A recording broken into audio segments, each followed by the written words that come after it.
Hey everybody, it's Jason Blaha here representing Jason Blaha Strength and Fitness, but a quick reminder, if you guys will please click like down below, be greatly appreciated. If you're not following or subscribed, please do so, and if you'll be kind enough to drop me a comment down below, I would appreciate it. But let's get over to the training. I'm really happy with today's training. So again, something I've been looking at, I don't want to go into all the details in the vlog. I'm not going to be doing any supine work. I'm going to cut out all curls for this week, I think. I may work hammer curls back in. That's going to be its own video topics based upon looking at all the old footage, everything I had. I checked the footage. My arms were definitely, I feel like they were bigger. 2016, 2017. I was doing no supine work really other than occasional chins. I honestly feel like my inability to get my arms over my head is really due to the supine stuff. I've been trying to do diligent, ridiculous amounts of research on this because it's important. I want to get the overhead press back. And so, yeah, that time period let me really look at it. And I was really good at overhead pressing back then. So get over to the singles. I'm keeping most of this to just training maxes, right? I'm not trying to go crazy heavy. I hit a 455 on the squat last week. Let's just do a 205, do a 405, do a 425. Let's get in, just get some good training maxes, and we'll use the sled work and other stuff to build it. The sleds, the box jumps, which I threw some box jumps in today. I did 2 sets on the camera. And I'm going to be doing some of them off camera here and there on some of the off days. But so again, getting this stuff for the low back, I'm going to probably whoosh down, I think, towards this week. This should come back down. I'm going to be making a dietary adjustments to make sure that we start dropping weight again. Feel like I've recompositioned, holding plenty of water, but and I'll get into all that later. It's not that relevant for the training vlog. All right, so again, start with a 315. I base the next rep on how that feels. I obviously could have done multiple reps with that. Like looking at that, to be fair, I could have done probably 4 with a nice pause. Also doing the side chest, doing the vacuum, just so that we can assess this as we go. But again, as I tighten up, I think this really we'll see the difference there. But I'm doing this because it lets me see where I'm at and shows the audience in terms of structure underneath the fluff, underneath, what's around the waistline still. So as we get leaner and drop some of that off, I have a good idea. I'll probably have more, like we're talking about, that more classic type physique, but I'm going to focus on that while still just getting stronger, right? I want to get strong, thick, athletic, all this stuff. So again, I want my overhead strength to be back. So this, I did a really long pause intentionally. I wanted it 2 to 3 seconds, and it went up nice and clean. Like you guys just saw me do 15 pounds heavier last week. I did a 350, but that was a grinder. Like it was everything I had. So that 335, I just wanted a nice good pause, a training max. It left just a little in the tank. Same thing, the deadlift. I instead of doing the 500, I just went to 515. Just a nice, solid, clean training max, right? We just hold it to the top, and we'll get good carryover. Like my deadlift doesn't require me to go all out for it to improve. All right, so box jumps the first rep, a little funny, like I landed a little wrong. I'm still getting used to it.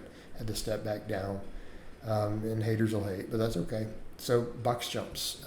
This will, again, improve overall athleticism, speed, strength.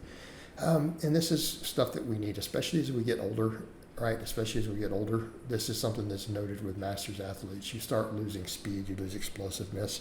I do need to stay on top of this. Plus, again, it's just better to be athletic, especially as I get leaner. If I'm going to promote more of the general fitness, I need to be a lot leaner, look better, tight abs. We need to be strong, we need to be jacked, but we need to be fit. Like we need to be explosive. We need to have conditioning. And you guys will see the sled work. I did sleds. I've been documenting most of the sled stuff too, just to show that we are doing a little bit of higher intensity cardio, even though it's fairly short burst. It also builds your legs. So I'm doing low enough volume. It's intense enough that I'm going to get leg hypertrophy, and it will bring my squats up. So, I mean, people have noted already, like, why your squats is kind of climbing back up a little. Definitely. All right, the dips. This is PRs for this position. Right, so what do we do? Because keep in mind, I'm coming from that starting in that dead stop position. Like I'm setting the bars to where I pretty much have to come into my deepest stretch out of the bottom and just drive out. And so because I got 12 reps with the 55 on my last set last time, I'm like, we need to step the weight up. So I went to 70 pounds and we got 3 sets of 8. And this is doing my fullest possible range of motion. And so again, it's definitely well below parallel. again, my shoulder health has done really well on these. Right, it's done really well, and I'm a big fan.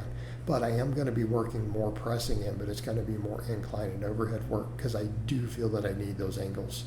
Right, that's what helps build my overhead for me in the past, was getting good at incline work.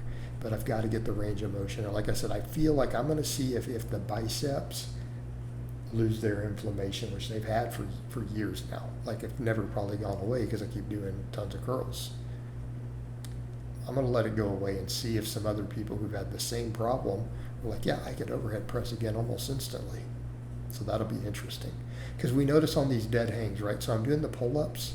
I'm trying to do my pull-ups now very similar to my old overhead press. You guys remember what my pressing used to look like? That was about the grip I had.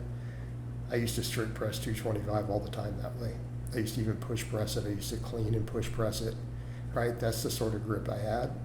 But notice the bicep. See what I'm saying? My hanging reps, even the biceps aren't locking. And there's also the shoulder in, like the whole shoulder area feels too tight, and I can only pull it even there with a stretch. Like, I can't lift that overhead without being stretched with my body weight or weight added. So again, we need to get that inflammation under control, and I think it really is the bicep inflamed going into the shoulder. Totally different topic, though. We'll discuss it more. There are physical therapists who've confirmed, and doctors are like, that is really a thing. And yes, curls and supine work can cause it. Even Matt Winning used to say it. It's like, yeah, it's not good for your shoulders. And my biceps were bigger back during that time period when I wasn't doing any of it. That's the fascinating part. I just do lots of pull-ups and I did some hammer curls. So it hasn't done me any good. I feel like it's done nothing but cause overuse. And it all started when I was doing overuse chin-ups. Remember when the whole shoulder problem started? I was doing the 100 chin-ups a day. Those were underhand grip. Let's see where we're going with that. All right, so I did dumbbell rows, one-arm dumbbell rows, and I noticed my grip was a little super. I got to get used to gripping these again. I got to find the right spot on the dumbbell. And I realized, looking at the footage, I needed to grip it a hair further over, my thumb closer to the plates, right? But this was actually kind of hard today. I haven't done these in a while. And I'm going to make some reels and shorts on this because I get a lot of views. A lot of people hate how I perform these. They tell me I do them wrong. But then my back is jacked. They tell me I do all my back work wrong. Everybody says your back work is incorrect. You're never going to build lats. But then I have jacked lats. So I'm going to make some shorts of that. But I did 2 sets of this. Because again, it puts us in a hammer grip position. I'm going to just skip curls for the week completely. And then we may work hammer curls back in, but I feel like lots and lots of pulling right now. Pronated and neutral grip pulling, and tons of it. And I think that's what we need to focus on for the arms. And it'll build my forearms back up thicker too again, which is never a bad thing, right? We're going to push a lot of this again moving forward.